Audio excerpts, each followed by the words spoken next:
y'all? What's up? Oh, my camera ain't even open. There we go. What's up, y'all?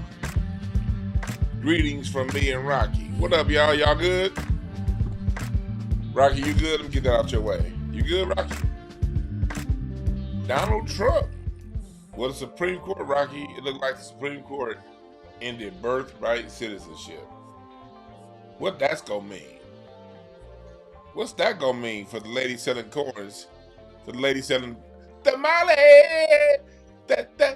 Tamale? What's going to happen? What's that gonna mean for the tamale lady? Rocky? Salute to the tamale. Salute to her. So we about to talk about that right now. So I want to say welcome to everybody joining. Welcome, welcome, welcome. Me and Rocky about to chill out. I think Rocky musty. Hey Rocky, I think you musty. It's time to go to the groomer.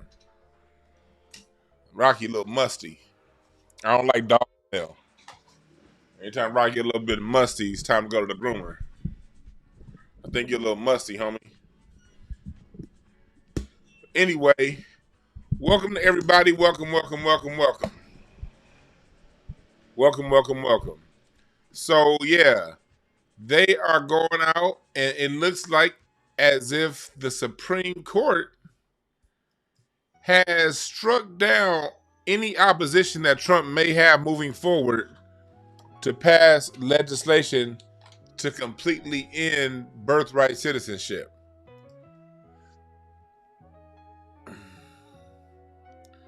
We want to start off by saying rest in peace, Walter Scott of the Whispers, the twin brother of Scotty, the lead singer.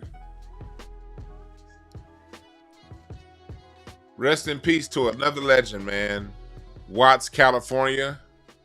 When you see my documentary on gospel music, you're going to see one of the people in my documentary. She talks about growing up on the same block as the Whispers in Watts.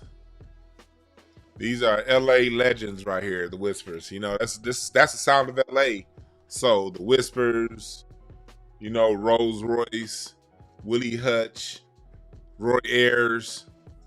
These are LA folks. Barry White got their sound in LA, and they mean a lot to us. They really do. And the Whispers mean a lot to us. That's why I listen to songs like Lost and Turned Out, a song about human trafficking.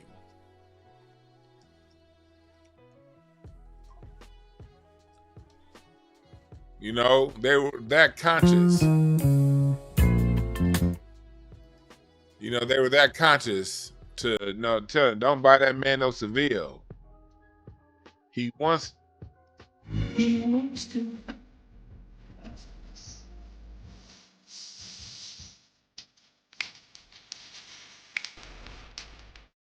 That song's about, look, don't be a prostitute buying that pimp a Seville. He only got you walking them streets so he can buy himself a Cadillac Seville. And this sound is so smooth, you know?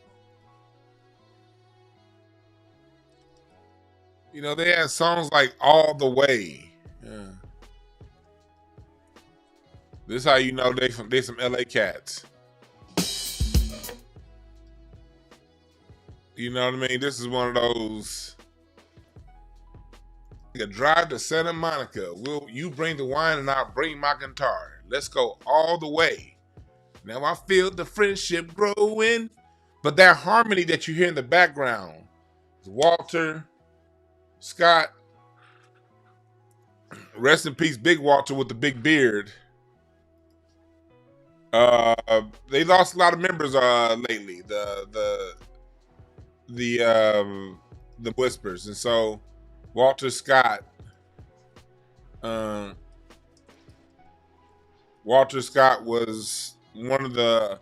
I'm sorry, that was Nicholas with a big beard. He passed away a few years ago. And yeah, and now Walter Scott. And so, yeah, man. Rest in peace to a legend. Rest in peace to a God that made our lives better through music. You dig? Y'all make sure y'all hit the invite button. D, I appreciate the cash app. Much appreciation, D. Make sure y'all pass this out and let people know that we are in here. Let people know that we are in here. We're gonna get started on the topic with Trump in about 5 minutes. We are going to get started on the topic with Trump in about 5 minutes.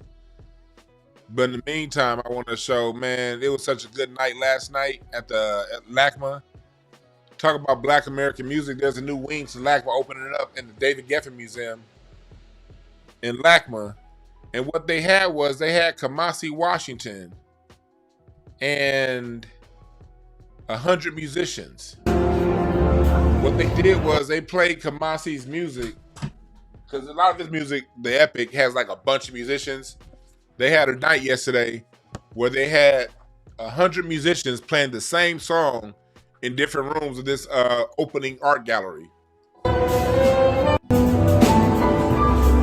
was one of the rhythm sections. And then you go to the next room. This is all the same song. This is just the strings. And you walk through the art gallery. This was the horns in a different room.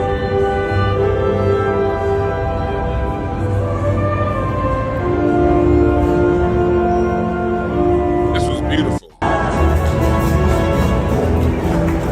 And that's the notice they're using Black American music to christen this new multi-million dollar gallery.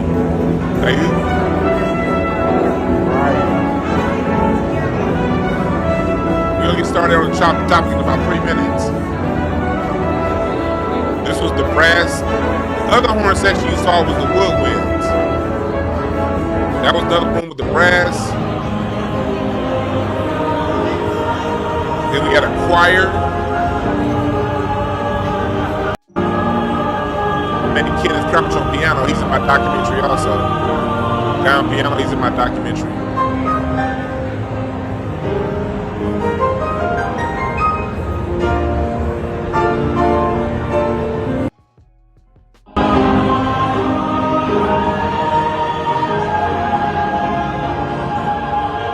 Look at my man Kenneth get it in. Kenneth Crouch.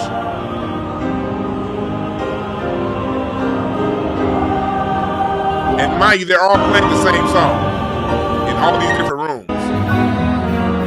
That's Joseph Lionberg on trumpet.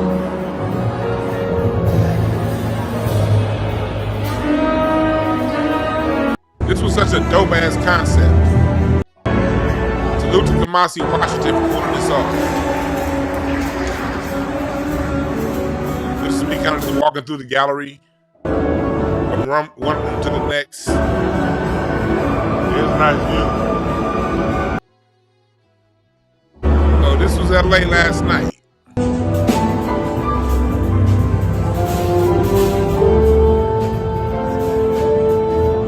Another rhythm section.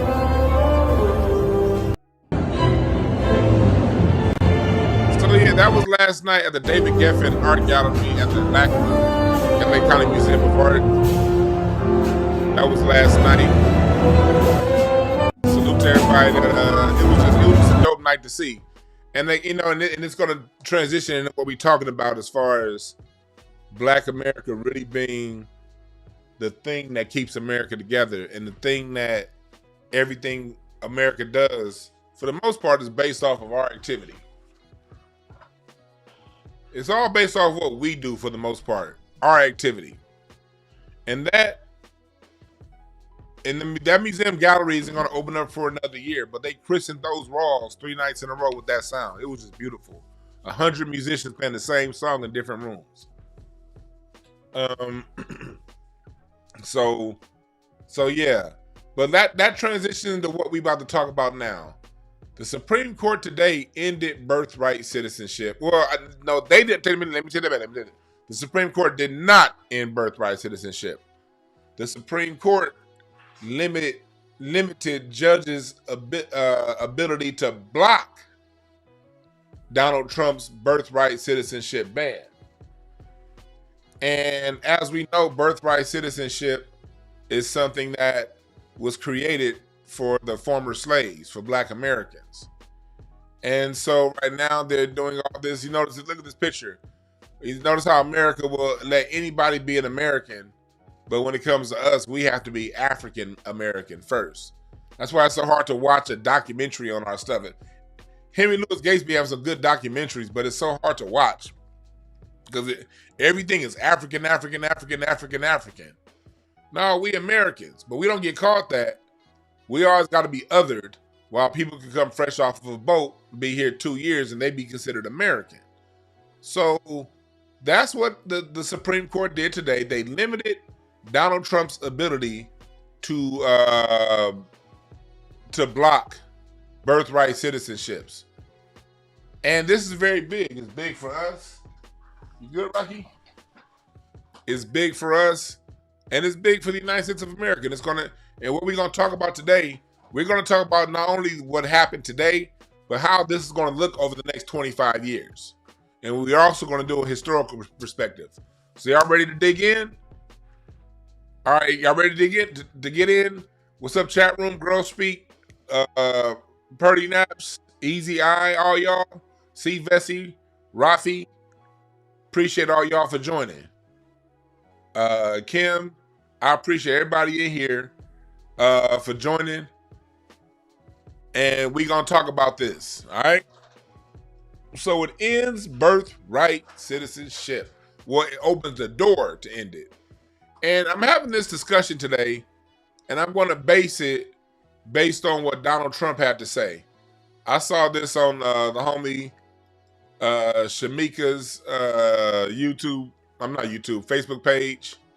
Shamika, she also goes by Nicey Girl. She has a dope show with my man Sincere Love the God. They have a dope podcast together. But I saw this on her Facebook page. So let's listen to this part that Donald Trump has to say. Because I saw this conference. I saw the first 30 minutes of this conference. I missed this part.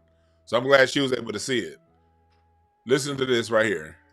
These that have been wrongly enjoined on a nationwide basis.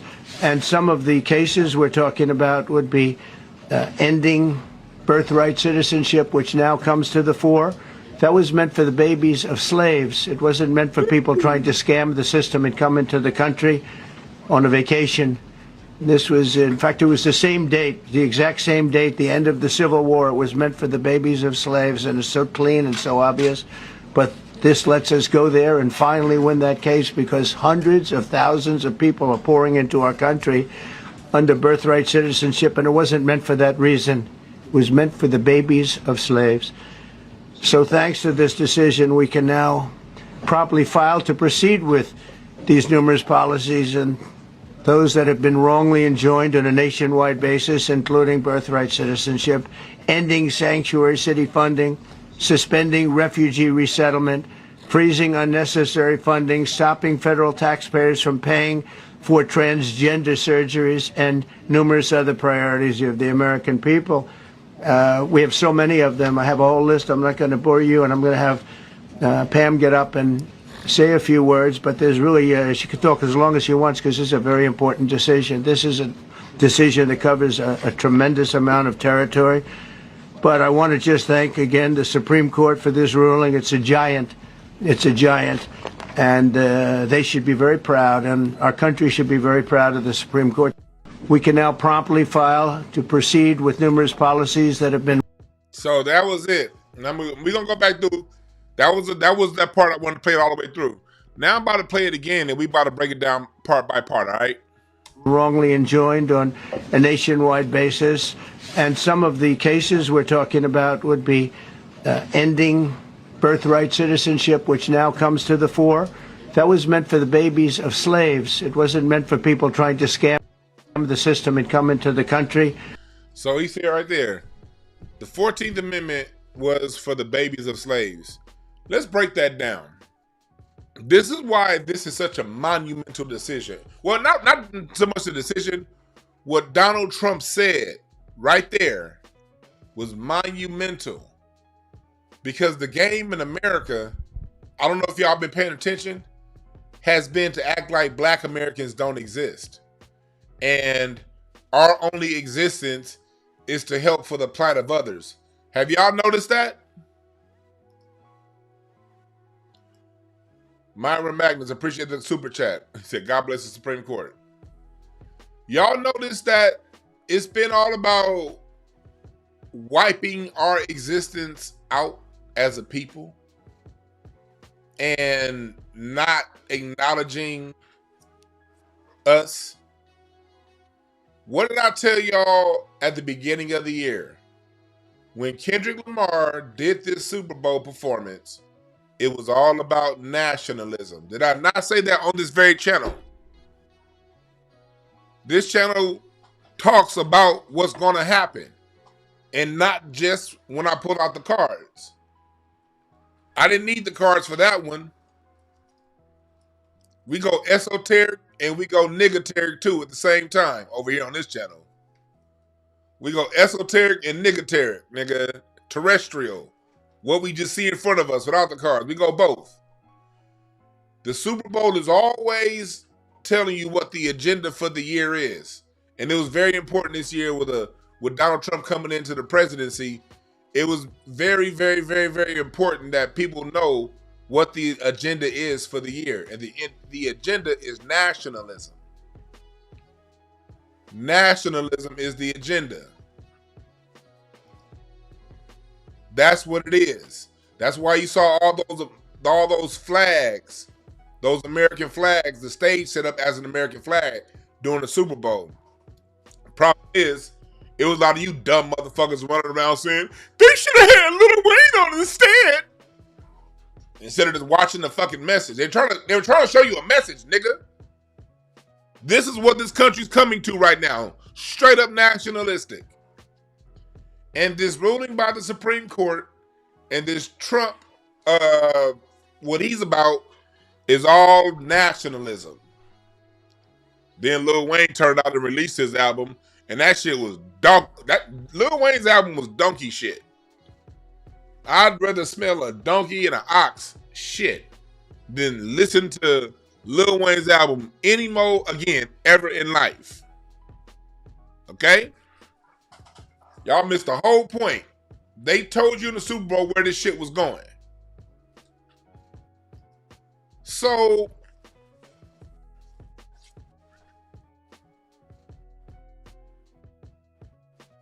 right here, this is where we are right now in the country. And so Donald Trump did something that liberal and conservative media is generally scared to do. Acknowledge Black people. Let's go to the next level why this is so important. This is important because, how can I say this? Where we're headed, where we are right now with the birthright citizenship, America has a lot of people in. It's all about getting people on code with Americana. And that takes a while. That takes a couple decades for it to happen. And another reason why it's important that Donald Trump mentioned that is for Blacks is because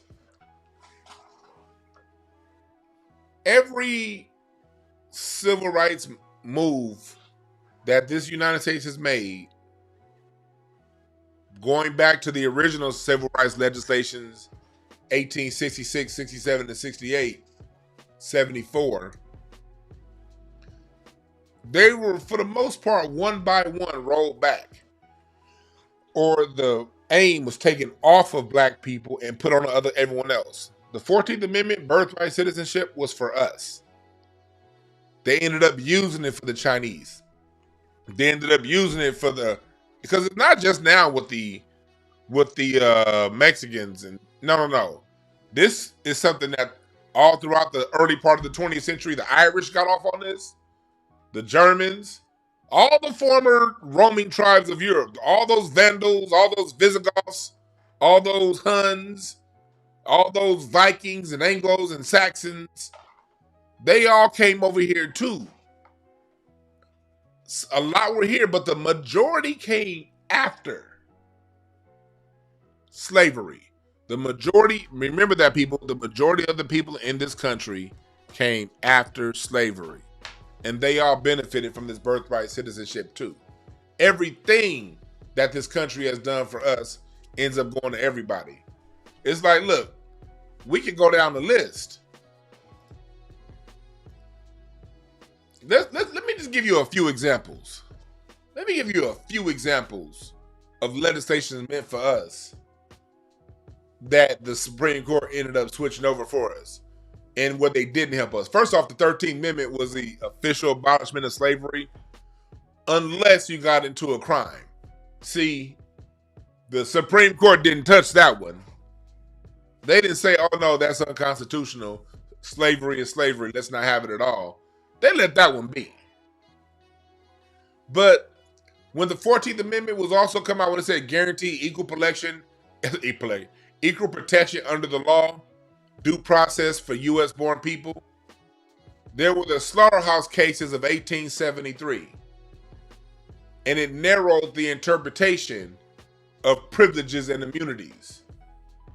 And it weakened protections from states abusing this. Basically what they did was, black folks was in these streets, we was making way, and white folks was jealous. They was hella just jealous.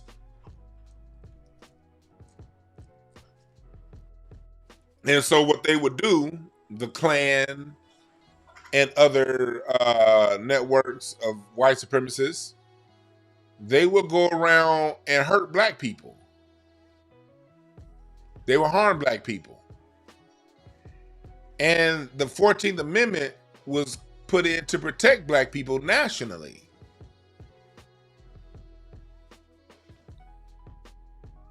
But what happened was the Louisiana law argued that privileges or immunities clause of the 14th Amendment only protected rights that came directly from the United States federal citizenship, not from state citizenship. So basically said, okay, you're federally citizens, but in this state, we don't see it that way. So we can control you how we want to control you. And the Supreme Court agreed with the state of Louisiana. So that's why to this day, when you see, remember, all history is a current event.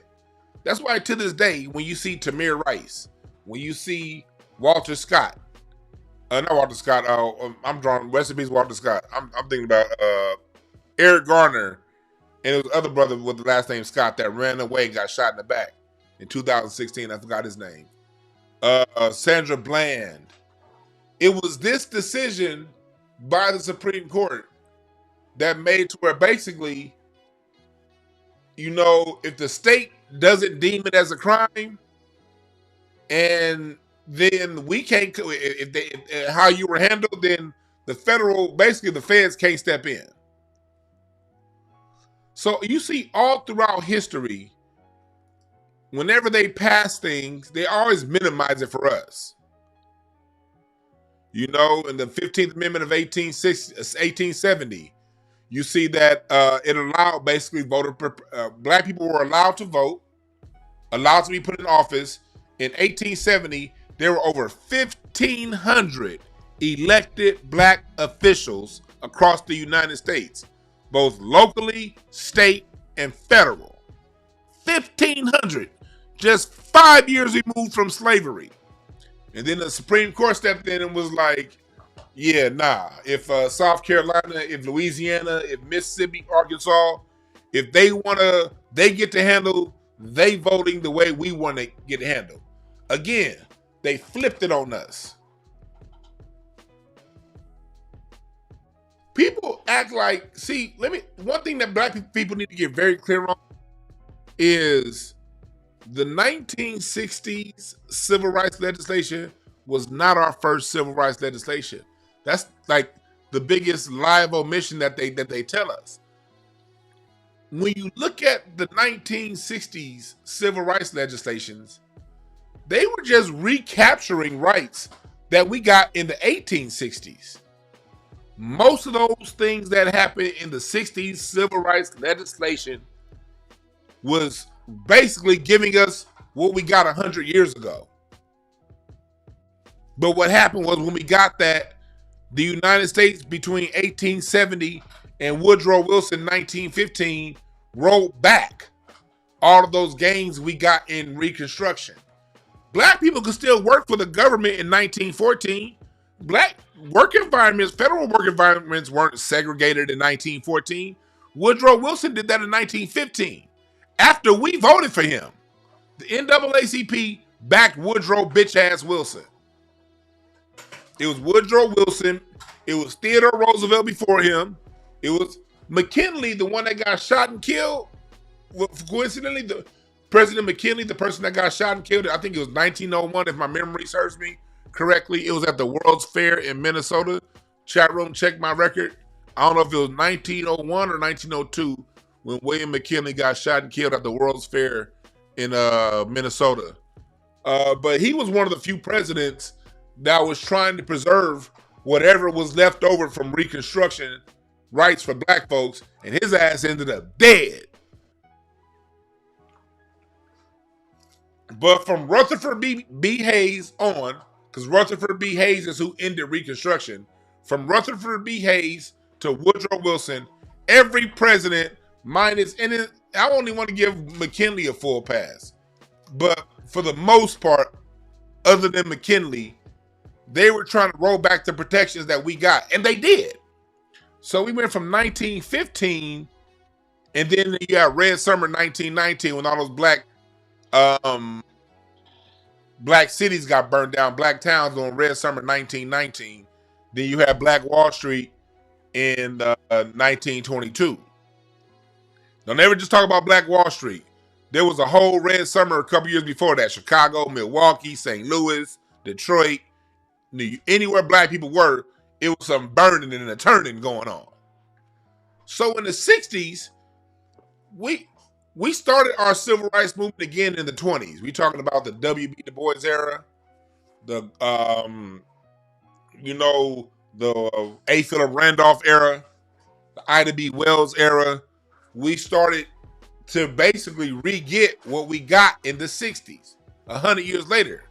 And we're seeing the same thing happen right now. We're basically refighting right now, black folks. We're still trying to get our Freedmen's Bank that we got in 1865. And that's what reparations is about. We're still trying to get what was guaranteed to us in 1865. The 1900s civil rights legislation wasn't nothing new. It was re-getting what we already got. Now, for the first time that I know of in recent history, Trump is acknowledging black Americans, which is something that he did before, the last time he was president. And he's talking about the open secret that we all understand. These rights were for black Americans.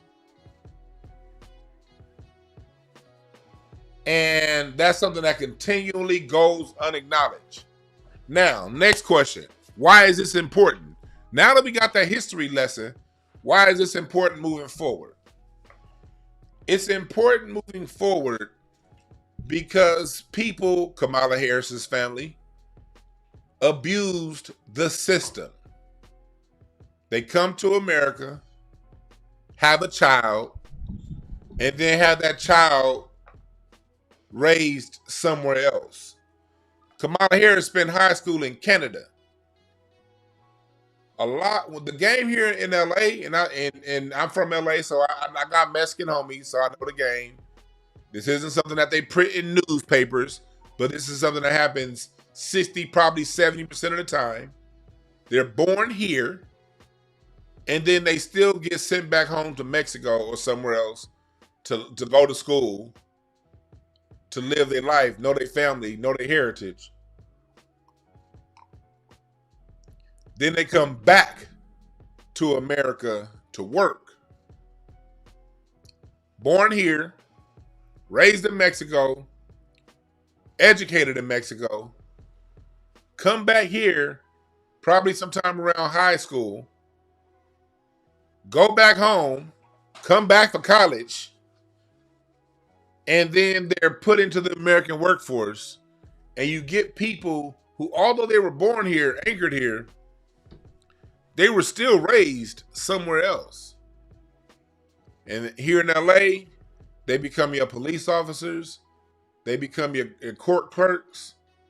They become your labor class, not just the cherry picking labor class, but the six-figure labor class that can make enough money to afford to buy a home and pay rent in an expensive city like LA. You want to know how black folks got gentrified out of Compton? You want to know how black folks got gentrified out of South Central by Mexicans? It wasn't by the Mexicans that was picking cherries. It was by their anchored children who now get the best jobs. We're talking about, I showed y'all that picture the other day. Let me see if I still have those pictures up here. These jobs. Let me see if I still got them photos over here. Let me see if I found out right here. These jobs. I told y'all I was walking my dog, and this is a tree trimming service. They're paying the city. The city is paying whoever this company is a lot of money as contractors to trim the trees. These jobs pay 70, 80, 90,000 a year, 100,000 a year. The supervisors 120, 130, 140,000 a year. These aren't people that just want to come to work. And they do want to come to work. But how many people born and raised here in the United States of America can use these jobs that pay 70, 80, 90,000 a year? Because when they get the contracts, they hire each other. That's why this is so important. Yeah, they were born here. Yeah, they're citizens. But when they grow up and they get city contracts, look at who they hire. They're not hiring Americans. And no, you cannot call yourself an American if you're waving the flag of another nation. I don't give a fuck where you was born. That's highly offensive. You're not an American if you're waving a Mexican flag. No. Now, my Mexican homies that wave American flags that was born here, yeah, y'all American too. You proud of the United States of America, and we don't have to agree politically. We can disagree on a lot of things, but if you waving that red, white, and blue, and you was born here, I ain't got no issue with you. The laws are the laws. The laws are the laws. And this law looks like it's going to be law moving forward. If you were already born here and your parents weren't, then you good. But when Trump, whenever, and it looks as if what Trump is aiming towards, when I heard him talk more about it, he's aiming towards, your parents got to at least be documented. They may not be fully naturalized, but they got to at least be on record here, invested in the United States of America before you become a citizen. And I'm in agreement with that.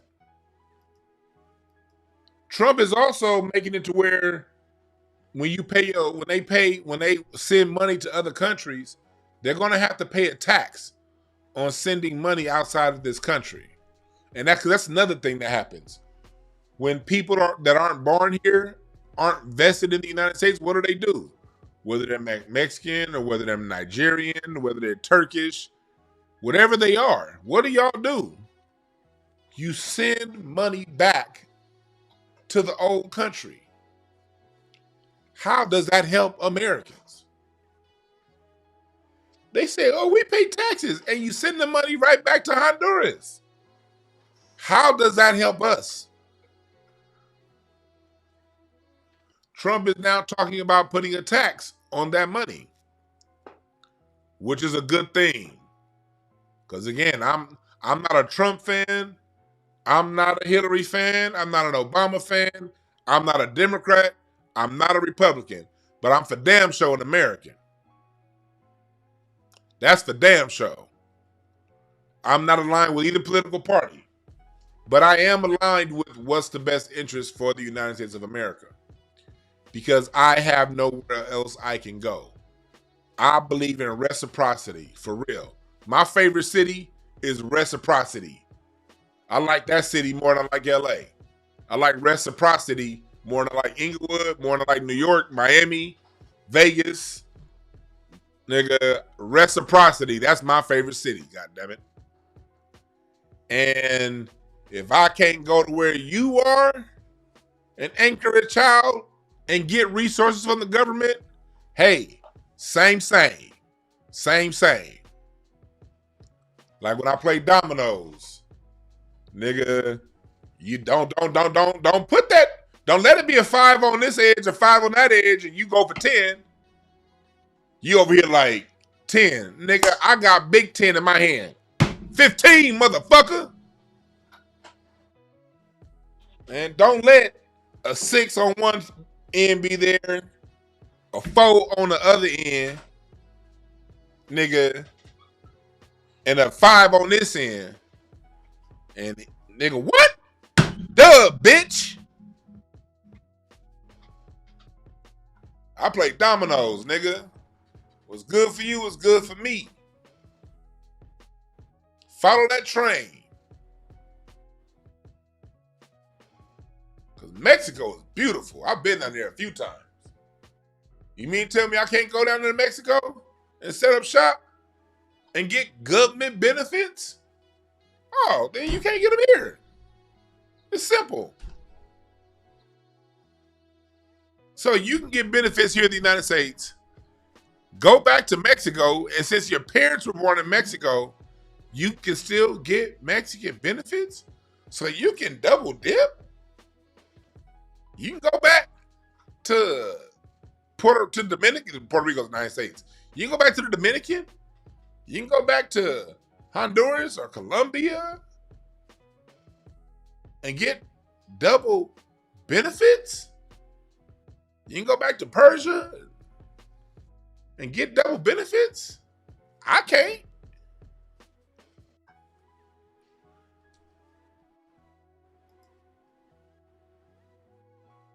That's my thing, reciprocity. It ain't about racism. It ain't about none of that. It's about if there's a rule, let that be the rule.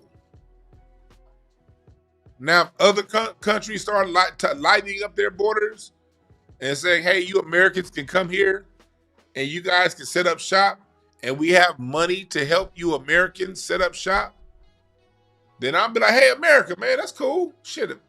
Oh, y'all want to bring some people here? All right, I'll go over there and set up shop. But I can't do it.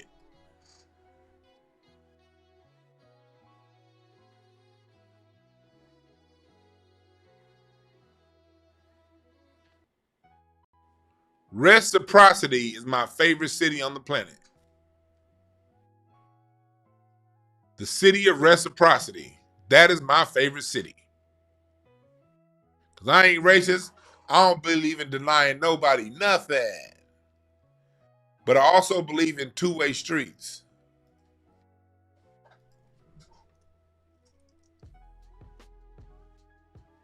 I don't like one-way streets. The Moments told you. I don't want to end up like the Moments. You know what I mean? The Moments told you. On a lonely highway, love is only on a two-way street. The Moments told you. You dig? You dig? The Moments tried to tell y'all, I found love on a two-way street, but I lost it on a lonely highway. You lose love when it's not a two-way street. That's why there's no love here in America now. The love is not on a two-way street. The love is lost because it's on the lonely highway. Love on a two-way street. Love is on a two-way street. And lost it on a lonely highway. We losing love because it's on a lonely highway. One direction. One way. Not to be confused with one way.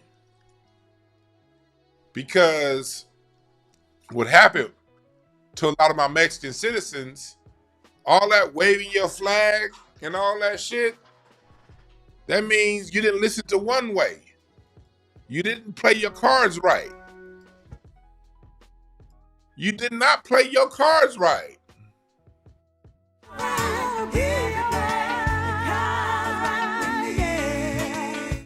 If you play your cards right,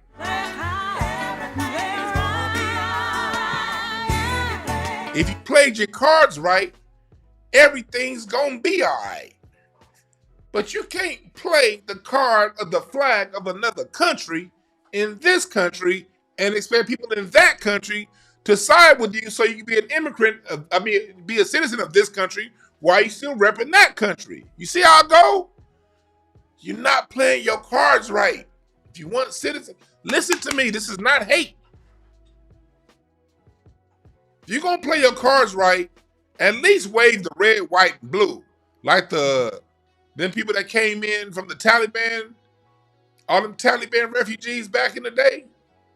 Them niggas was waving USA, nigga. Don't be the Iron Sheik. That's why they hated the Iron Sheik in wrestling. Don't be the Iron Sheik. Remember, he was the villain in WWF. The villain was the Iron Sheik because he was raising somebody else's flag. The Mountie with the Canadian flag. This is America. Y'all played you. Look, I keep telling y'all, Kendrick Lamar's halftime performance told y'all, this is a time of extreme nationalism.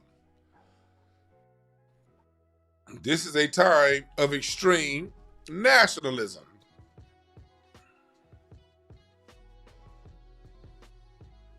And you're not going to get the sympathy of the nationals with a foreign flag.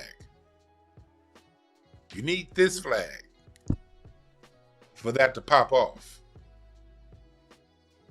Let's go even further. Before I go further, I will open up the phone line a little bit. Before I go further, we're only 1 week away, 8 days a week, for the beginning of, we're starting Sunday, July 6th, the Black American Music Family Tree, Legends, Instruments, and Legacy. This is for the youth. It's a 5-week summer program where we're going to break down the legends of Black American music. They're going to get a Spotify playlist. They're going to get instrument fact sheets, artists and instruments, glossaries, and a digital certificate of completion. Make sure you sign your youth up right now. If you're signing up more than one, type in the product code MORE for a discount. You did? That's what we got going on. We also over here in the shop at DewanB.com. We got this shirt that I have on right now. Get yours. You're not going to get it in time for the 4th of July, but you can still get it for the summer. Limited edition. 1865. If you're a limited edition and want to show it on your chest that you are a limited edition, those here before 1865, go to DewanB.com right now and get your limited edition t-shirt. All right? In Juneteenth, Black Music Month. And you also got to remember what Dr. John Henry Clark said. Black people don't owe anybody anything but an ass whooping. This is all we owe people. We don't owe nobody nothing. Nothing. Nothing. No thing. Nothing. Oh, we got some super chats up in this motherfucker. Let me say what's up. Let's read some super chats. We're gonna keep it going. Son of Windu says reparations next for FBA only. I'm with you, my brother. Myron earlier, I read that earlier, says God bless the Supreme Court. Then we got Landmark 22. The work unions were formed because we had all the skills and white immigrants especially didn't have us, and we fought for our freedom. Right. The labor unions were initially created to keep black people out. So the birthright citizenship gave citizenship to these, because remember, the Irish and all the people, they weren't considered white back then. They were ethnics. The Irish, the Italians, the Greeks, these were all ethnics. They were not classified as white until they weren't integrated into whiteness until World War II. World War II is when they started being seen as white. But before that, they had too much ethnic in them. So they became citizens based off of birthright citizenship, not because white folks loved them. And they turned around and formed unions, and they kept us out of the police departments, out of the fire, out of construction, and all that stuff. Passport King 77 says, facts, 1866 Civil Rights Act was the first one, right? See, civil rights isn't talked about in the right context. We always hear about civil rights from the context of the 60s. We went through Jim Crow, and we finally got rights in the 1960s. No, we got mostly all the rights we needed by 1870. That's a fact, nigga. Look it up. And look at what black people did between 1868 and 1877. We had our own towns, our own schools. We had our own churches, our own systems. We invented the whole thing called paramedics in Pittsburgh in the 60s. We were fine. Like my family, before Reconstruction, my family had 900 acres during Reconstruction in Indiana. And part of the reason why a lot of my family had to start moving and into Michigan and into Chicago and other places was because of the white resentment during and after Reconstruction.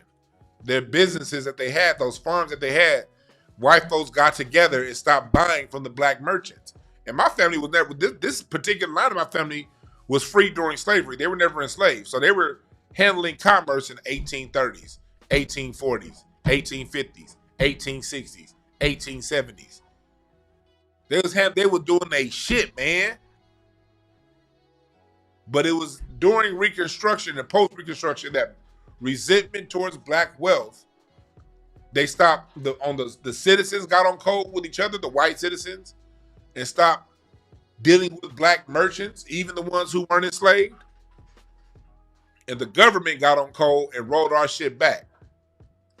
And then people got to come to the United States of America. When we got all of our provisions rolled back, these laws were passed for us. The Supreme Court continually found ways to cut us at our knees and undermine what those effects meant for us, while opening the door to how this stuff affected immigrants. So remember, at this channel, we don't talk hate, we don't talk racism, we don't talk divisiveness, we just talk turkey. And if the real is divisive, then God damn it, you should have done something before it got this bad. Okay? If the real is divisive to you, where was you at? Where was your antennas when black folks were screaming this shit out loud? Where was you at? If you weren't doing shit before things got this bad, then shut it up. It's that simple. Shut up.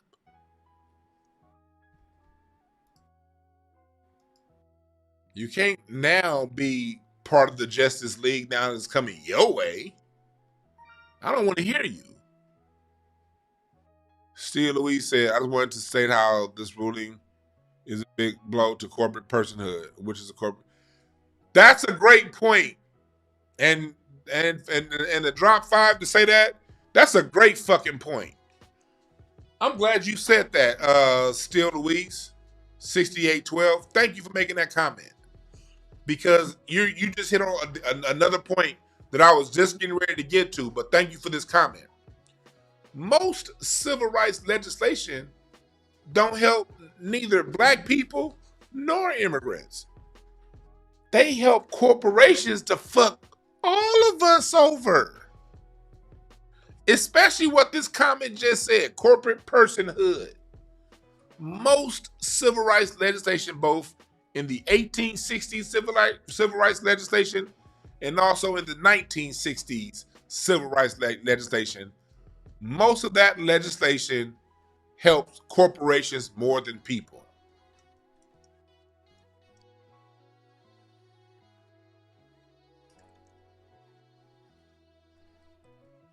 And that's the quiet thing that they don't want to talk about.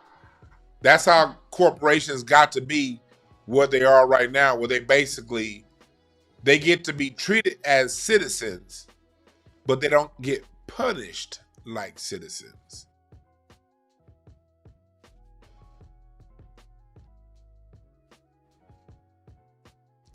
Let me give you an example about let's go back to the 14th Amendment and how this is blow to corporations if Democrats or Republicans decide to in the future move on corporations. It says, the 14th Amendment says, no state shall deprive any person of life, liberty, or pursuit without, or property without process of law, due process of law, equal protection. This is how that helps corporations. In 1886, Santa Clara County versus Southern Pacific Railroad, the Supreme Court accepted, without formally ruling, that corporations are persons under the 14th Amendment.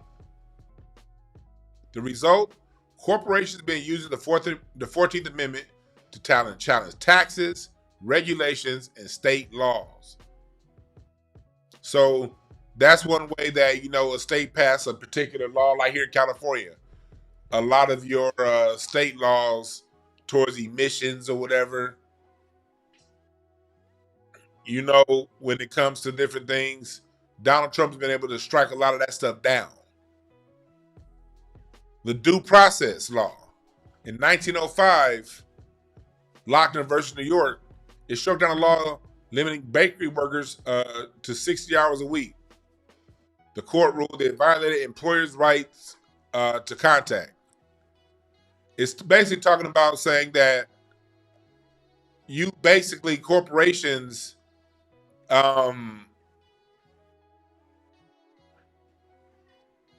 can basically violate you because they're not a corporation, they're a person.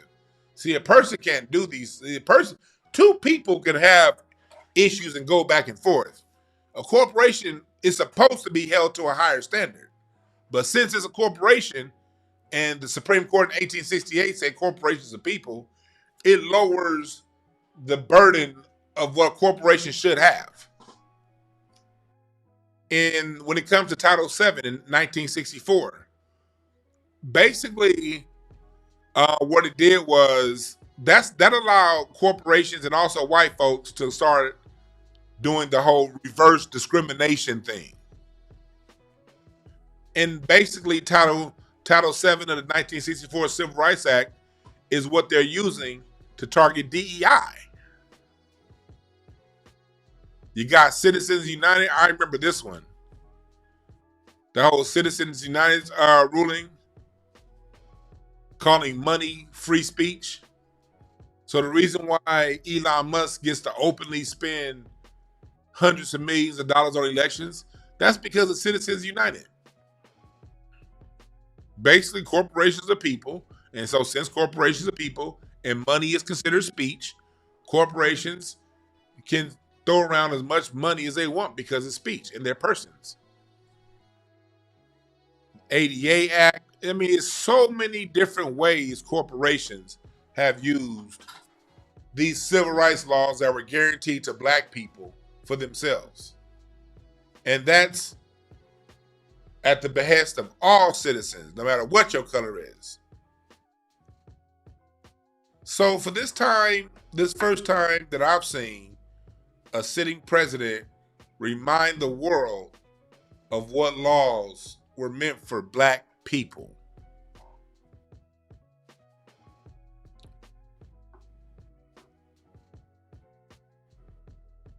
You ain't gotta like a motherfucker to like what a motherfucker does every now and again. You ain't gotta like Trump. Lord knows I don't. But I think that's a funny ass character right there. He's funny as hell. I do think that.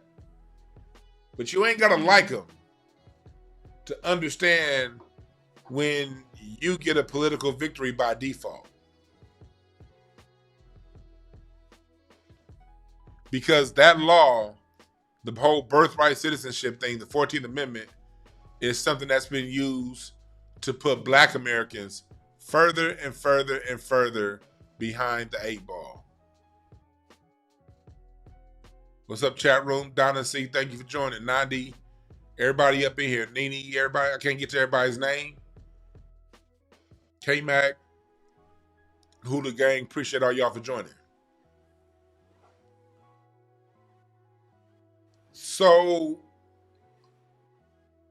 that's where we are. And black people, that's why, look, we gotta continue to sit this out. Does this mean we should just go ahead and run and endorse Trump? No.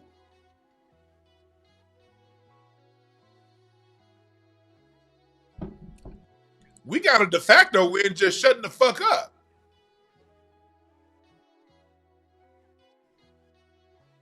Think about that for a second. We got a win that helps us out by somebody that don't like us, hates us. And if you think that he likes you, then ask yourself who the fuck Stephen Miller is and why is he that close to Trump?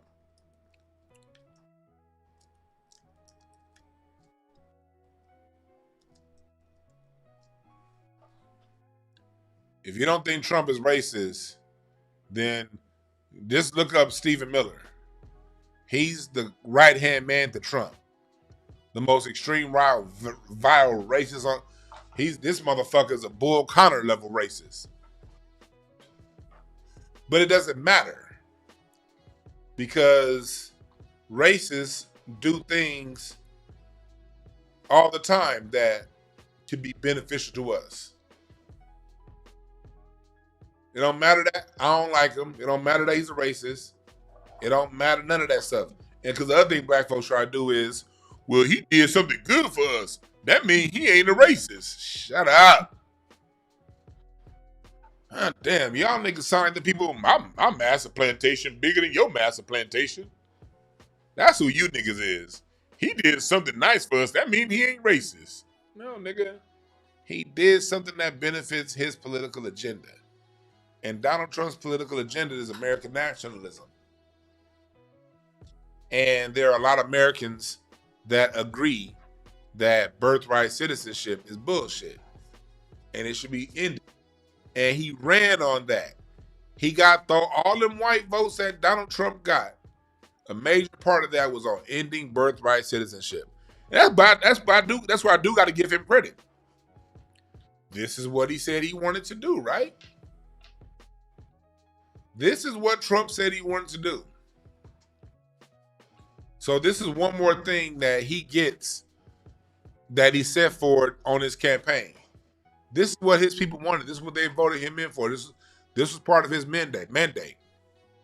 Because it's a lot of disenfranchised white people who are now looking at immigrants as the people that took something from them. That's why we got to just shut the fuck up, back up, and let them fight. This is a default. What happens in court? If when you don't show up, a default judgment. Oh, Dana Dorsey, I appreciate the Cash App.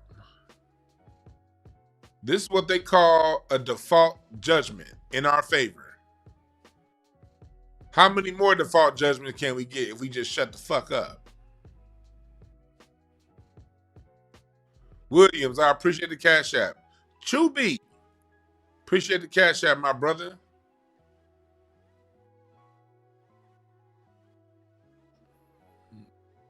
So this is what it is. This is a win by default. That does not mean support Trump.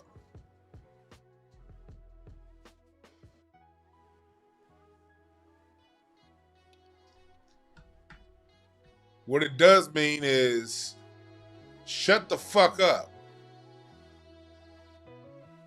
and see how many more of these default judgments we can get. If y'all want to call in, I'm open the phone line real quick, 323-744-7425. I'll take just a couple calls. 323-744-7425. Don't take too long to call in because I will shut this shit down if I don't get a call real soon. All right?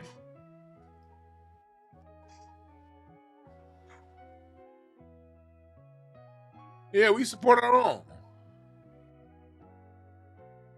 Don is right. They are going to a lot of begging videos now asking for help. And we should goddamn, that's what I'm gonna do. I don't have any peanuts. I'm all out of salted peanuts. I'm gonna take some peanuts. I like cracking the salted peanuts out the shell, you know, and tossing them back. I think I'm gonna get some peanuts and go to a Dodger game and just sit at Chavez Ravine and maybe buy a beer and just watch. That's what I'm gonna do. Crack some peanuts and get some powder seeds. Get some powder seeds, crack them hoes, spit them out. Sonya, I appreciate the Cash App. I'm gonna get some powder seeds and just watch. MC for Life says now that Freeman's Bank needs to be reinstated and up and running. Right.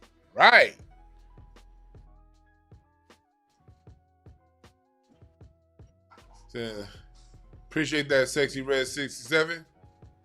Let's see who on the line. What's up, caller? What's your name? Where you calling from? Hey, it's Dana calling from Pasadena. Dana, I appreciate the Cash App. What's going on in your mind? Oh, you're welcome. You're welcome. Thank you so much for the shows and just keeping us updated from anything from music to the latest news. But you're talking about birthright citizenship, and I have to be for what's happening in the administration right now because of what it does to people that look like me that wear my uniform. Mm-hmm. Not against anybody else, not saying, this person shouldn't have this, but people we were not prioritized. And so now we're getting some priority, and I'll take what I can get. Not to step on anyone else, but just to get what we deserve. That's some real talk. We ain't priority. They just making that point. We still aren't a priority. We just take what we can get, which is still 10 miles further down the line than what we were getting from Democrats. Exactly. I work with, so many people from different ethnicities, and they think they have a common bond with me or anything like that. And, every day since this happened, I work with one of the local unions, and they, ask us about this, and I just a lot of times keep my mouth closed because of what my views are.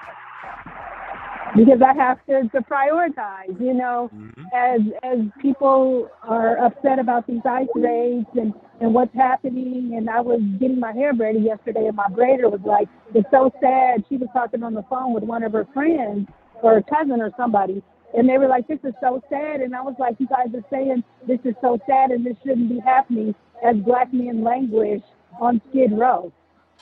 That they've given up. Ding, ding, ding, ding, ding. Right. And so that's what I have to look at. I have to look at, the homeless man that I pass every day, the one that I feed every week. I have no obligation just because I know he's hungry, and I take him some food, make eye contact, to the ones that are languishing on Skid Row and every other place around here who have given up. I have to look at them too. And so when I see ICE raids, or I'm being told, or somebody tells me, oh my God, they're raiding over here, because now they've gotten savvy and they know the locations of where the Border Patrol or whoever they are showing up. I have to think about those people that look like me. That's my brother, that's my cousin, that's my uncle. You real talk, and I appreciate the call, Dana. I'm gonna get to the next call, but I appreciate that. You're welcome. But no, she's right. That's the thing. We gotta look at our own. Like, I don't owe nobody no child support. But how many black men got separated from their kids because of back child support? And why was he back on child support? Because he was laid off? A lot of black people get laid off, their financial situation change, and that black man now is in default on child support. Now he got his license taken away, his passport, can't travel, and then, goddamn it, can't get a job. I had a homeboy who at one time was getting a job. He was about to get a job for $120,000 a year, and they wanted him and everything. But they saw he had back child support, and they rescinded the offer. How in the hell can he catch up on child support if he can't get a job that's going to help him catch up on child support? And now he's separated from his family. He want to see his son. He can't see his son because the mama playing games, and because he on child support, the law is helping her. This happens every fucking day. And although it doesn't happen to me, I got empathy for the brothers it do happen to, because I see it all the time. What's up, caller? What's the name? Where you calling from? Peace to Juan B. This is Passport King calling from Brooklyn. Passport King, what's on your mind? Yes, sir. Great show, and I just wanted to chime in on some quick little tidbits and my own little prediction. Like you correctly stated, definitely the largest majority of the illegal aliens that we know of in this country is definitely Mexicans. But what a lot of people don't know, especially when you look at the birth tourism angle, and this is from the Chinese government-owned statistics themselves. The Chinese government states that every year, approximately 50,000 Chinese come into the USA and they do birth tourism. Like they'll come, they'll stay up in a hotel, they have a baby to get the paperwork, and they go back to China. And that's been going on for at least a decade, if not longer. So we just be super conservative. We're talking there's got to be at least 500,000 American-born Chinese children being raised in China right now. Mm-hmm. And that's on top of the Mexicans. And the Persians. The Persians do it. The Armenians do it. I mean, it's on top of the Mexicans. The Mexicans are the loudest and the most vocal because they fucking waving their damn flag like idiots instead of knowing how to chill. So that's why, part of the reason why you're getting a lot of the brunt. You're waving a foreign flag. But those of us who know what it is, we know it's more than Mexico. It's way more than Mexicans. It go way deeper than them. They just get the brunt of it because they fucking waving the Mexican flag. But check this, fam. This is how they're going to all lose their anchor baby status. Because, see, if y'all look carefully at the executive order that Trump put out, it went into effect of February 20th of this year because he wrote it back in January. So I know what's going to happen. The Supreme Court, they're going to hear the actual ruling on it sometime in October. The head of the Department of Justice, Bondi, stated that. So the actual 14th Amendment we're going to hear in October, and I know the Supreme Court going to rule in Trump's favor easily. It's going to be 6-3. Now, this is how all the anchor babies going to lose their status. You're going to get the smart dummies like the ACLU. They're going to try to bring lawsuits claiming, well, this is not fair. How can you say that children born on the 20th of February and afterwards don't got citizenship, but babies born on February 19th before they do have it? They're going to try to argue it's a violation of civil rights. And you know what? They better pray they don't get what they think they want. Because if it goes before the Supreme Court is going to be forced to rule all anchor babies. They're going to say, you know what? You're right. It's not just the anchor babies born on February 20th afterwards. It's all anchor babies. None of you are citizens. And they're going to say in the nicest way possible, you all got to get the hell out of the United States. That's how they're going to all lose it. I'm not gonna argue with you on that. Like you just kind of put something in my mind. I'm taking in what you're saying. Like I'm gonna watch out for that, man. That's a dope insight, brother. I didn't think about it that way, but you just gave me something to think about. Oh, watch for it to come out. Mark my words. This is exactly how it's gonna go down. And I hope you have a great one, brother. You too, my brother. He make a good point, man. I ain't got nothing to say to that. I don't know how it's going to play out, but what he just said makes sense to me. Do I know? I don't know.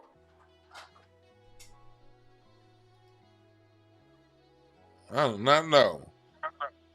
Yo, what's What's up, good, caller? What's Don? the name? Where you calling from? Panther Jones, calling out of Harlem. Man, what's on your mind? Ain't none.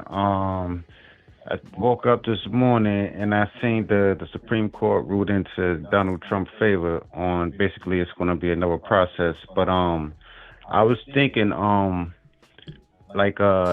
like I think the white America, it's certain states in America that I think they want back, like officially. I think they want Miami, Florida back. I think they want California back, and think they I think they want Chicago and New York back. But definitely, I think they want California and Miami and Florida back. And yeah, I think they also they want to not to sound like that, they want a cleansing. You know what I'm saying? And they want their old America again. You feel me? And I just tap in and say that. Yeah, that's what the whole "Make America Great Again" MAGA movement is. They ain't playing when they say that, because great to them means white. That's what make America great again. Make America white again. They don't produce the numbers to make it white again, but they can get strongholds in different cities and different areas and make those white again. And yeah, you did. That's a good point. Thanks for giving us a call, my brother. You know that. This nigga said, Myron Gaines, peace out, player. See, now, I'm with you, Moses the Great, but I think Myron Gaines worked for them alphabet agencies. You know what? You don't become a former Fed. He said he worked for the Feds before. That's like saying, okay, I'm a former mob. No, you still connected. Or former politician. No, you former cop. No, brother. No. You still with them. So although I'm with you, Mose the Great, I hope you right. That motherfucker the police, in my opinion. Still. Well, it's a fact that he was a police before he was a podcaster. Allegedly, he's not anymore. It's my opinion that he still is. And that's why he can say what he wants to say and still be on the internet. That's how he could be demonetized and still be fine. Because where's his money really coming from?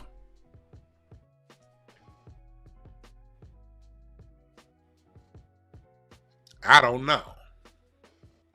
But I still hope you're right. Get him out of here. What's up, caller? What's your name? Where you calling from? Hey, brother. How you doing? I'm good, man. What's on your mind, brother? It's different from Illinois. I wanted to talk about far as with a lot of the cities that I think that's gonna change. It's it's definitely going to be LA. I think LA is gonna be like how it was like how it was when you was growing up. Hopefully. I think that's definitely going to happen. Yeah, and plus not only that, I heard that it's something going on in Portland, Oregon, where they're trying to get back like how northeast Portland, I guess it was a black neighborhood, but I heard that they're trying to get like a lot of black people their property and houses back that was gentrified out of them. Like, hopefully they do that in New York and everywhere else. But far as in Chicago, that's still locked down black. Like a lot of Latinos went up there, but it's not where it knocked off the black people from South Chicago. That's still dominant with us. So it's not like what some people think, because a lot of them been trying to come up there on some BS, and a lot of them been getting put in their place. So it's not what a lot of people think when it comes to Chicago. That's still strong with us, like far as with the FBAs. Yeah, we understand Chicago. This Chicago strong, but this is what Chicago got to watch out for. Yeah, they started coming. Hold on. on. They started coming heavy in Chicago. I'm gonna ask you a couple questions. They started coming heavy in Chicago when the early 2000s or late 90s. When did it start coming like in big 2000s. Numbers? Huh? I'd say maybe the early 2000s. They start like in some okay numbers, but it wasn't knocking black people off. One second. I'm gonna go piece by piece. You said in the early 2000s, right? Yeah. They started coming to LA in numbers in the 70s, late 60s, right after the Immigration Act was signed. Well, actually, they started coming to California starting back in the 40s and the 50s, that old Cesar Chavez shit. But they started really coming to LA in the 60s and the 70s. And it was the 80s was when you really start to notice it a lot more than outside of just East LA. And it was still a black city 60s, 70s, 80s, 90s. It started to become majority Mexican in the 2000s. That was 40 years after they started coming over in large numbers. 40 years. So I'm saying that to say, Chicago, not just you listening, this is for everybody in Chicago. You can't sit back and be like, oh, it's all good. No, we did that in LA. In the 2000s, when we still had the numbers, we were still saying it was all good. You know what I mean? Now, you look up 25 years later, you look to the left, ain't no black person. You look to the right, it ain't no black person. And it wasn't just Mexicans. It was Filipino, because black women had the medical, like the LVN, RN, those LVN, those nurse jobs. The black women had that locked down 80s, 90s, and even in the 2000s. Now it's completely Filipino. Now it's not just the Mexicans and the Filipinos, it's also the East Asians. They're taking a lot, and the Japanese and the Chinese. So the big numbers were Mexicans. But then the other areas that started getting chipped off little by little became other people. And then we looked up around 2000, around the Obama time, when he was in office, we were still here in LA heavy when Obama was in office. It was during that time of Obama, the beginning of his administration, we still had completely whole black neighborhoods. At the end of his, let us say, his administration, almost gone. But that's 45, 60 years after they started. So you're just 25 years in. So it's on the people in Chicago. That's why I like Chicago Flips Red. Those people that are part of Chicago Flips Red, they're doing the right thing. Because it's going to take that kind of an effort.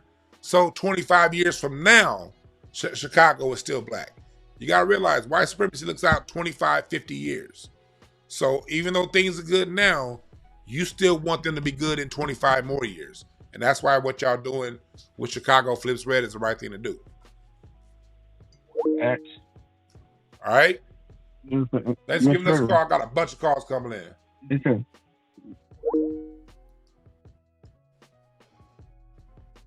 What's up, caller? What's your name? Where you calling from? Calling from Chicago. Chicago, the capital of Black America. What's on your mind? Oh, yes, sir. I want to give you the rundown about Chicago and the Latino population here.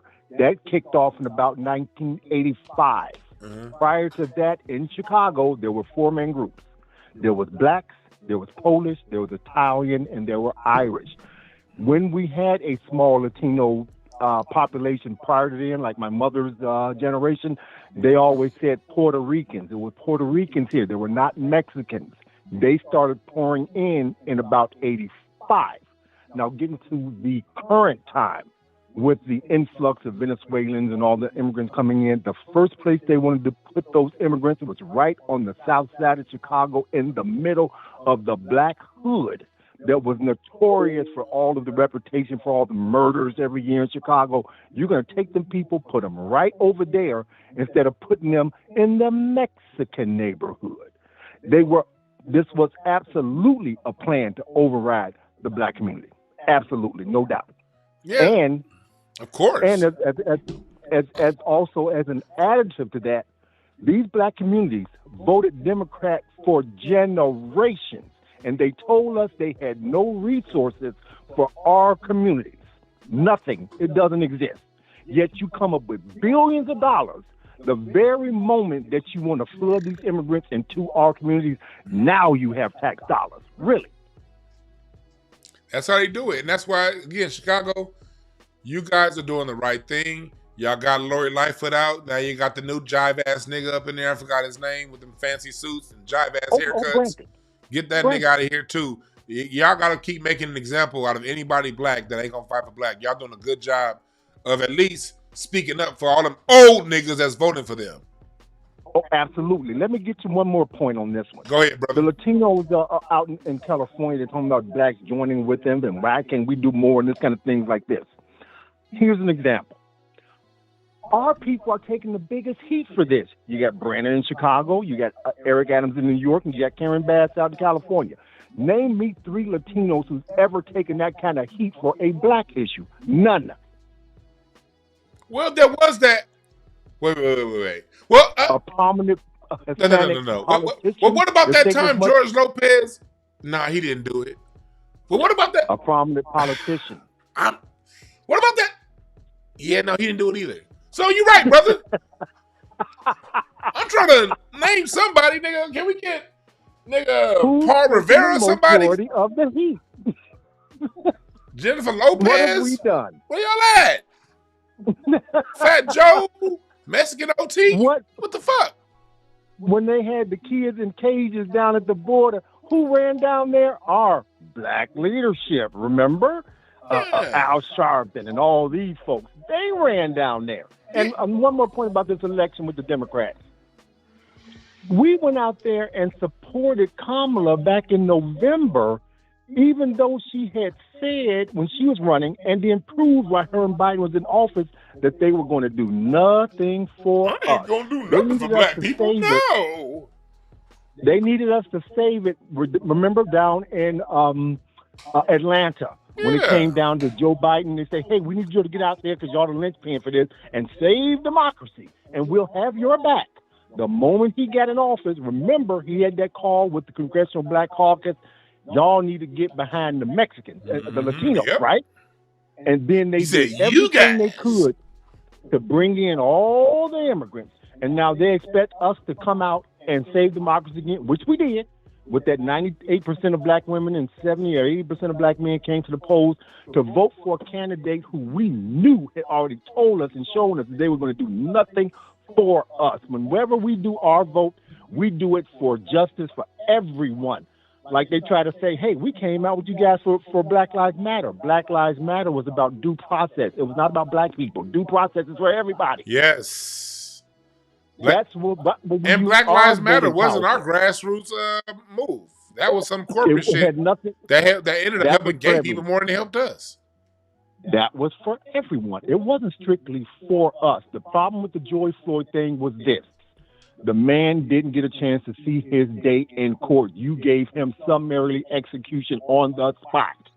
That's the problem that we had.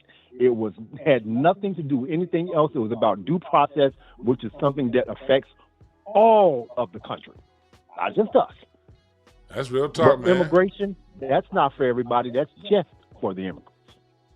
And one more thing about this, since you're in California, that whole La Raza thing. Why do they use the term La Raza, which is the race?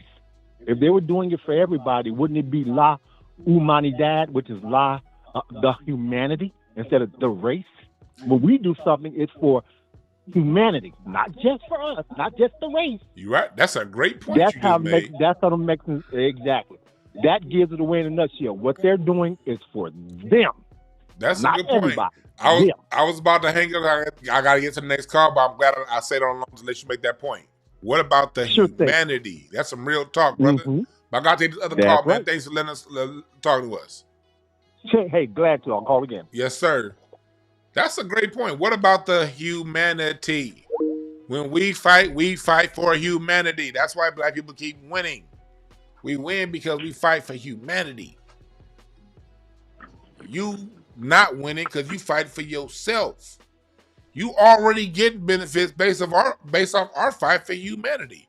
Our fight for humanity got you in this fucking country to begin with. Why not continue the fight for humanity? That seems to be the winning fight, but you're not, and that's why you're losing. What's up, caller? What's your name? Where you calling from? This is Mike C. calling from Fontana. Mike from Fontana. Oh yeah, you out there surrounded by them motherfuckers. What's going on, brother? Shout out to you, man. I met you at the Hidden History Museum. I think you're a dope MC. You should think about being a comedian, too, because you're, like, sort of, funny, just as funny as a comedian. But I don't want to do I did comedy for 10 years, man. I don't not want to do that full time. Hell no. Man, at the Hidden History Museum, you was pretty funny when you MC. When I decide to get on stage, I can get down.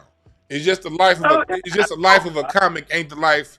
That's one hell of a hard life. Salute to the comics. And I did it for 10 years, but woo! But I just wanted to double down on what you said. I grew up in Altadena, California, the Pasadena area, and in the 80s, I noticed, back then we didn't have year-round school. So with the migration, this immigration, these people were coming. So all of a sudden, they started changing the school, like on track, off track, and all this. And also, after the 92 uprising, it seems like they just open up the floodgates, like open up the borders. Because if you really know LA, on Wilshire, LA was like a party town, man. It was all kinds of, we had all kinds of spots like the Hidden History Museum, clubs. Yeah, exactly. Right. And I just noticed the change, man. And, people, because LA was Compton. That was, majority black. And it just started. Hawthorne. Well, my uncle, he lived in Inglewood, and I used to drive from Altadena to see him in Inglewood. And in the 90s, Tom Bradley, man, he threw us under the bus. I mean, he did a number on LA. Yeah, so that's all I want to say. But I want to give you your flowers, and I appreciate you and what you do. And when are you going to MC the next comedy show at the Hidden History Museum? I don't know if they haven't had any comedy shows in a while. So I don't. I know that there was some other stuff going on that's that the club was dealing with. So I don't know. We'll see. But if they have another one, I will most definitely answer the call. Probably if I'm in town. When I met you there, a buddy from the neighborhood, he was performing Freeze Love, but he didn't show up. And I met you, and that's when I rapped. Oh, that's Freeze came on. Freeze had like a last second emergency. I'm doing that because at the museum show, I book all the comics, and so the whole show, that's my show. Even though it's at Tariq's museum, I book the comics, line them up, all that good stuff. Tariq does a great job of putting money in these cats' pockets and providing us a venue. And so, but Freeze had like an emergency, but he came back like to the next show. Yeah, see, I missed the first one. He didn't show up, but the next one I came, and the first one, I came that night when he didn't show up. That's when I met you. Okay. So I think you're a solid cat and keep up the good work, brother. Yes, sir, man. You have a good one. You too. Thank you. Mm-hmm. What's up, caller? Oh shit! I thought call back, caller. I tried to get you in time. You hung up. Call back, caller. I love doing that museum show. Tariq has a beautiful venue at that Hidden History Museum. He has a wonderful venue. It's always good vibes, good energy.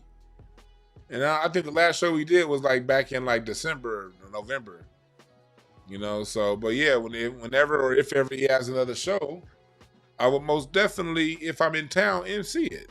If I'm called to MC. If I am called to MC, I will be there. But I got my own shows I'm getting ready to get back going again, starting hopefully in August. I got my own shows with some music that we're going to be doing live here in LA. And y'all going to have to show up. Because I like the internet and everything, but it's nothing like standing in front of a crowd and doing what you do. Because like a lot of people could do it online on these podcasts and everything. That's cool too. 1 second, call, I'll get right to you. But it's nothing like doing it live and in person and performing live in person for people that are right there. I love that. I can never get rid of that. That's a drug that I'm never going to get over, is performing live in front of people. I fucking love it.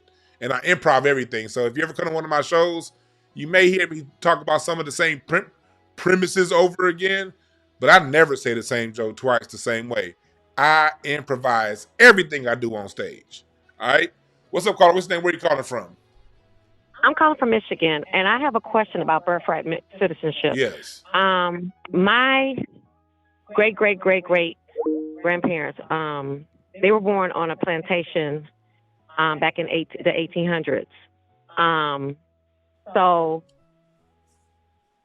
Archibald was he was a houseboy because his mom was pregnant, but she died during pregnancy, but she was raped by the slave master. Mm-hmm. So I'm just trying to figure out. So that's how we came into existence, my side of the family. So I'm just trying to figure out, like, okay, because our family, we can only research our family up into the plantation, and we have the history. We already know what plantation we were on. So I'm just trying to figure out, like, okay, so if they strip away birthright citizenship, does that mean that we're not citizens or anything, or I mean, like, or are they going to just take it back to a certain date or something? I'm just trying to figure this out. No. We're citizens, because if you think about it. Think about it 1 second. You said your great-great-grandparents were born on a plantation, but you got to understand this. Right, Archibald McNair, yes. You also understand this. If you go back four generations. Right. You have 32 grandparents. Go back 5 generations, you got 64. So. Well, I mean, I don't know how far back it goes. I just know that. What I'm trying to show you is it's not even back. It's lateral. It's wide. How wide it is. The further you go back, it's more people. So those are just 2 of 32 grandparents that you had that were still alive here in America at that time. Those are just 2 of 32 grandparents. The only one I know about. Yeah. So what I'm saying is this. Right, our history. Your tentacles run very deep in America.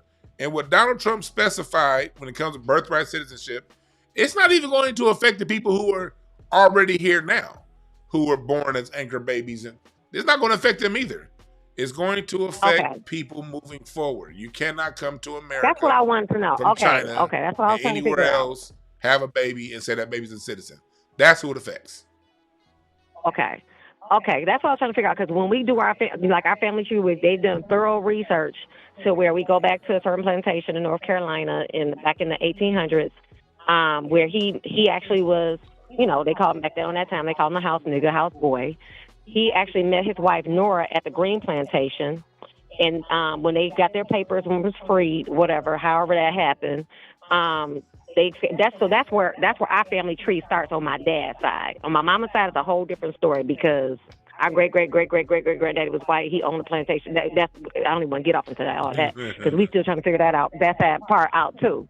So I was just trying to make sure. I was like, trust me, it's crazy. My mom, for the longest, on my mom's side, wouldn't even put not her granddad, but her great granddad. She wouldn't even put his picture, or great granddad, whichever one. She wouldn't even put his picture up. You ever walked in the house, it was always face down because we owned slaves. So that's on my mama's side. No, my daddy's side. You rooted here. You good. Okay. So I was gonna hear like, oh wait, well, that's what that is about my family. That's liberals lying to black people, trying to get us to help them support their agenda to replace us with these new groups of people. That's all that is. Okay. They want us to support their agenda.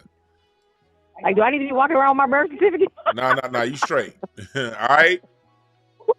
All right, thank you so much. As soon as I found this, I'm getting online. I'm like, oh my God, so what's going on? So I need to know what's going on. Like, what's going on? Don't listen to them liberals. Where they gonna ship us back to? We don't know where we going because we don't know where we come from. We just know we came from a plantation. We was here before them. We was already here in America before those plantations. That's why they can't take us out. Well, that's true, but some came from Africa. I'm just speaking but unless they can show you a tribe. Listen, ours don't even know. On my side of the family, as far as where our record research come from our great uncles, we only know about where it started with Archibald on the McNair plantation. We don't know about nothing else. Anything else before that, we can't even find anything else. We've been trying our best to find other stuff, but we can't find anything else past that. From the plantation that they were on, in the Green Plantation that Nora was on. We can't find anything past that, so that's how our family tree starts. So when we have our family reunions, that's our family tree. I mean, that's where we start from. I mean, and let me tell you something.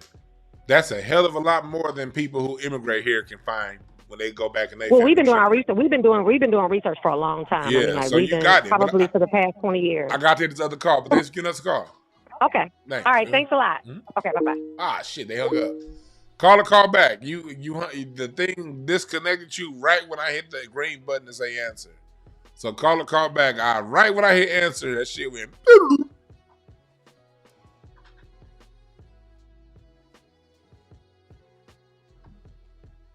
This is our country. We were here before this flag we see in my very background was created.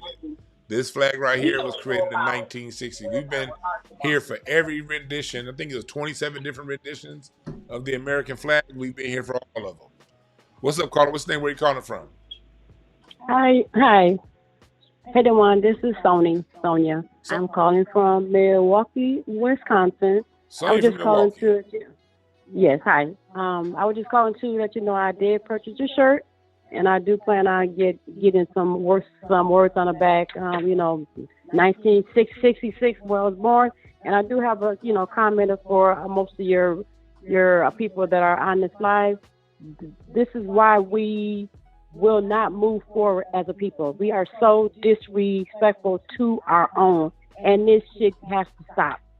This lady is calling in trying to get information, and this is great, but this is how the young generation, they are rude. They are just ridiculous, and this is the problem why we cannot move forward, because we forever being rude, disrespectful, just being ignorant toward our own.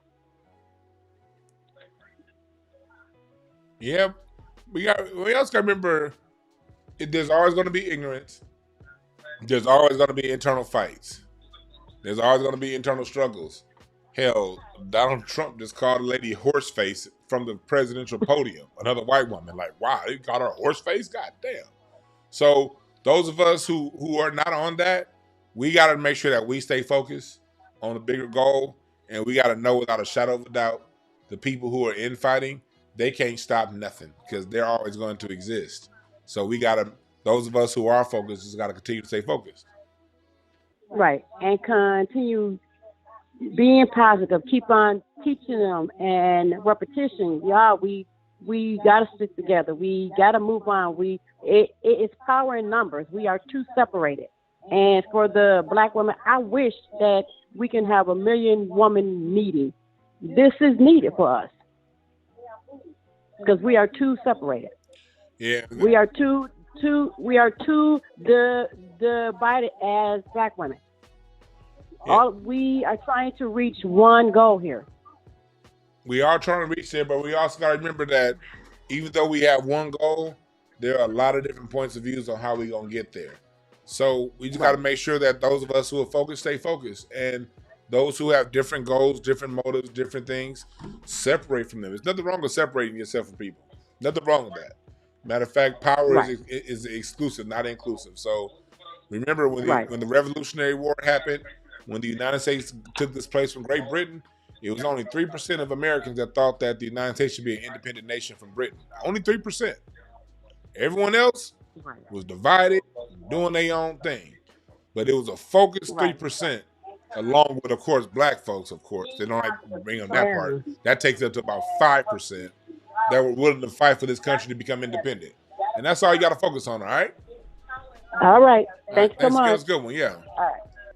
Remember, yeah, folks, and I get it. You can be very frustrated because it is a lot of division out there. You turn around, you see these people over there, you look at some of these podcasts with rappers throwing other rappers under the bus, and you got all kind of nigga shit going on, and you got these people who think that DJ Academics is a credible source for information.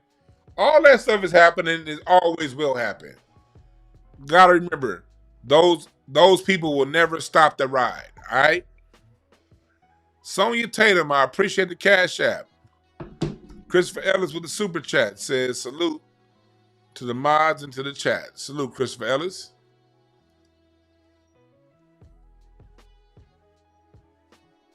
Salute.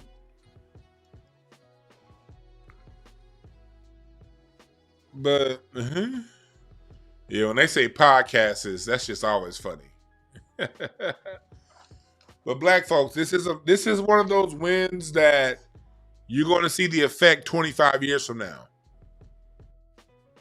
This ruling, we're not going to see much change.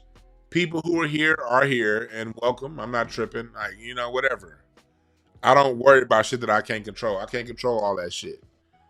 But this ruling, and then Trump is going to pass whatever law he wants to get passed with his birthright citizenship sometime before now or the end of the year. The Supreme Court just opened the door for Congress to pass a full law. And he has the numbers to get it done. And we won't see the effects on this until 20 years from now, 25 years from now. The same way we didn't necessarily see the effects of mass immigration until about 25 years ago. Because 25 years ago, we were still working at the courthouses, the DMV, parking patrol, the construction sites.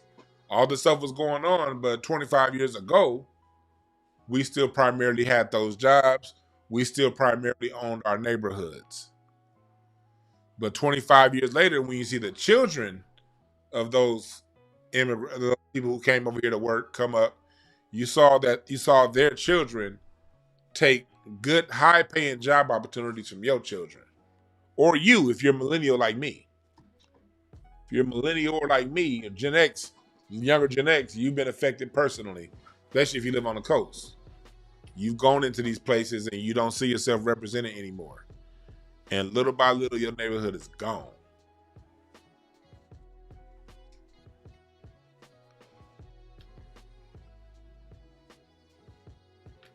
All right. And it goes real deep into the whole situation. It's right in line with Dr. Claude. Dr. Claude Anderson said this shit was happening 30 years ago. We're right on time with Dr. Claude Anderson's timeline.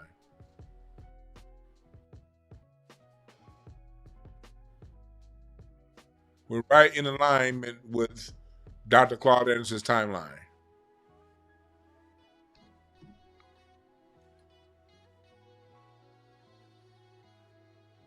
And so we got to remember that.